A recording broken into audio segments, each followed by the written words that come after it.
Okay. 10/10కి వచ్చేంత potential ఉన్నప్పటికీ, ఆ రీచ్‌కి రాని 9 ఇసెకాయ్ యానిమేస్‌ని చూసేద్దామా? నైన్త్ ప్లేస్‌లో 'sword art online'. Virtual reality గేమ్‌లో చిక్కుకుపోయిన వాళ్ళు అందులోంచి బయటపడే కథ మీద బేస్ అయి ఉంటుంది.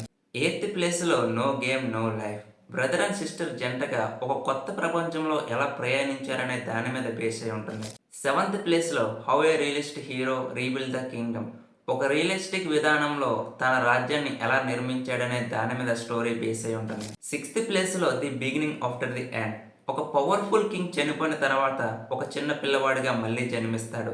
తన గత జ్ఞాపకాలతో ఎలా ప్రయాణించాడు ఈ కొత్త ప్రపంచంలో అనేదే ఈ కథ మీద బేస్ అయి ఉంటుంది. ఫిఫ్త్ ప్లేస్‌లో 'గ్రిమ్గర్ ఆఫ్ ఫ్యాంటసీ యాస్'. ఒక ఫ్యాంటసీ ప్రపంచంలో మనుషులు, రాక్షసులు ఉంటారు.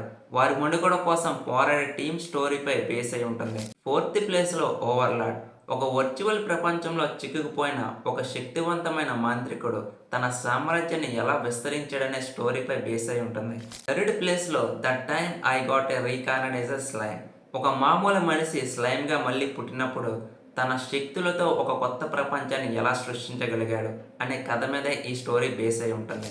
సెకండ్ ప్లేస్‌లో 'షాంగ్రిలా ఫ్రంటియర్'. ఒక వర్చువల్ రియాలిటీ గేమ్‌లోని అరుదైన ప్రదేశాలను సందర్శించే ఒక హార్డ్‌కోర్ గేమర్ కథపై బేస్ అయి ఉంటుంది. ఇక ఫస్ట్ ప్లేస్‌లో చూసుకుంటే 'ముసోకు టెన్సై జాబ్లెస్ రీఇన్కార్నైజేషన్'. ఒక నిరుద్యోగి ఒక ఫ్యాంటసీ ప్రపంచంలో మళ్ళీ పుడతాడు. తన జీవితాన్ని ఎలా మలుచుకున్నాడు, ఎలా ప్రయాణం స్టార్ట్ చేశాడనే దాని మీద స్టోరీ బేస్ అయి ఉంటుంది. సో ఇలాంటి వీడియోస్ కోసం మన ఛానల్‌ని ఫాలో అండ్ సబ్స్క్రైబ్ చేసుకోండి. Thanks for watching.